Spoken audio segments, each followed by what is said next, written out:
Hey guys, welcome back to part 2, chapter 2 of The Untethered Soul by Michael A. Singer. This book has changed my life, and I'm going through the chapters, just sort of talking about some of the things that came up for me.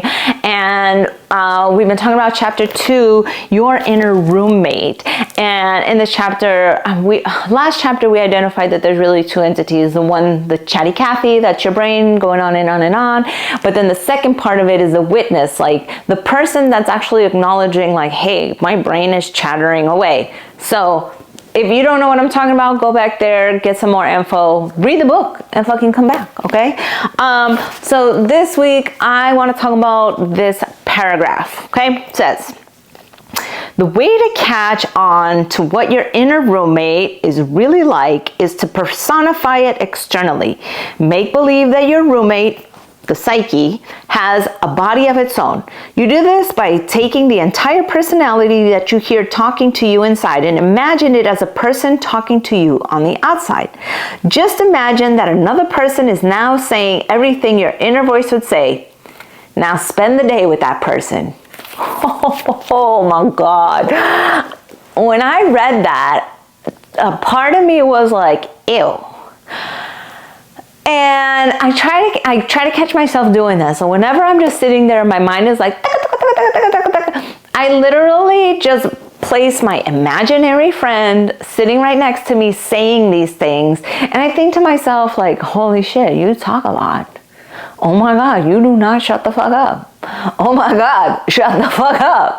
Like, I just would be like overwhelmed by the amount of stimulus that I'd be getting from this person talking as much as they do. And I thought, like, I have to live with that person. That person's in my brain, right? That person's my psyche.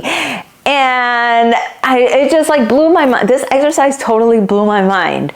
So one of the things that like I really found that I do is that I like to act out scenarios in my head. So I have this person acting out a scenario for me. You know how like little kids, they like when they're young and they're like with their cousins and they come out and they're like, oh my God, watch us, we made a little dance routine, or we're gonna do this act, or we're gonna do this play or something. And like they put on a little play for the family, and like that's what it felt like. It felt like I just had this little child that's just like, oh my God, look at me arguing, and look at how cool I am. And I'm just like, wow, I'm fucking weird. Like the things that go on in my head when they are externalized and made into something concrete, because obviously it's not concrete, it's like my imaginary friend here that's talking about the things in my brain, like a part of me is just like, oh my God, like what is, like, it just blew me away that I could have this internal dialogue, that I could just have this mania, because it just doesn't stop. It does. The only time that it stops is when I'm talking, when I'm singing, when I'm even when I'm like meditating. Like I'll be focusing on whatever it is that like the tapes or whatever say, and then all of a sudden I'm like, I'm just like, oh my God, like I am in the middle of something. Like let me just fucking be for like 10 minutes. It is like a child.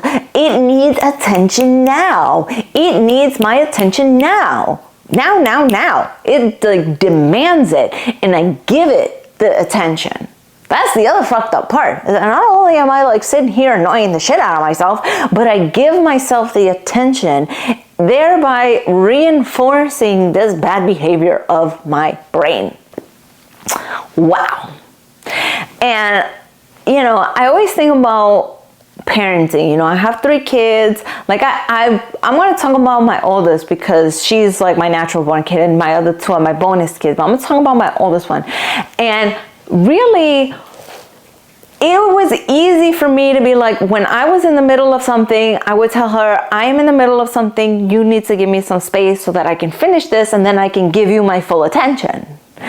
But I can't do that to my brain. I mean, so when you're raising a kid, it's like you have to set those boundaries and those limits and say, yes, I will address what you need, but I need a minute to finish up so that I can focus on you, because right now I am focused on this. And like, that's how you teach children how to interact with adults, how to interact with other people, is that you can't just like barge in and be like, hey, fucking fulfill every single desire I need right here, right now, this second, because that's just not how the world works, right?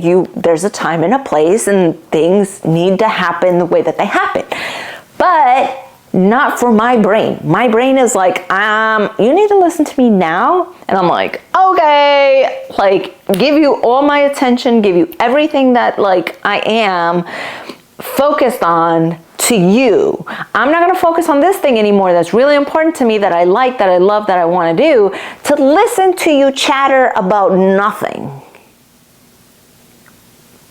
So I'm going to recommend that you actually try this exercise, because one of the most important things that you can do when reading any sort of self-help, spiritual, whatever book that you are trying to learn from, is to put it into practice. Don't just read it. Don't just see like, oh, it made a suggestion and it gave an example and it gave, a case study and okay, that's enough. No. Figure it out for yourself in your own life. Like, do this and you're gonna see like, holy crap, you're crazy. I'm just saying, all right? Because you're gonna be a little crazy. Point being is that this exercise for me was like, it added another layer of depth to the witness, chatty Cathy brain dichotomy that's happening within me, okay? So, try it out. Let me know what you think. And buy the book. I put the link in the description. I got it from the library. You can get it from the library if you want. Also, I wrote a book about journaling and how to journal. And I really think that journaling is a powerful way to be able to process more information. Not only doing what's in here, but also writing out the things that you feel, things that came up for you.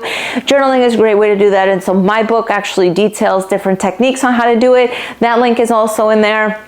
And you guys, let's keep going. I'll see you next week. Love you.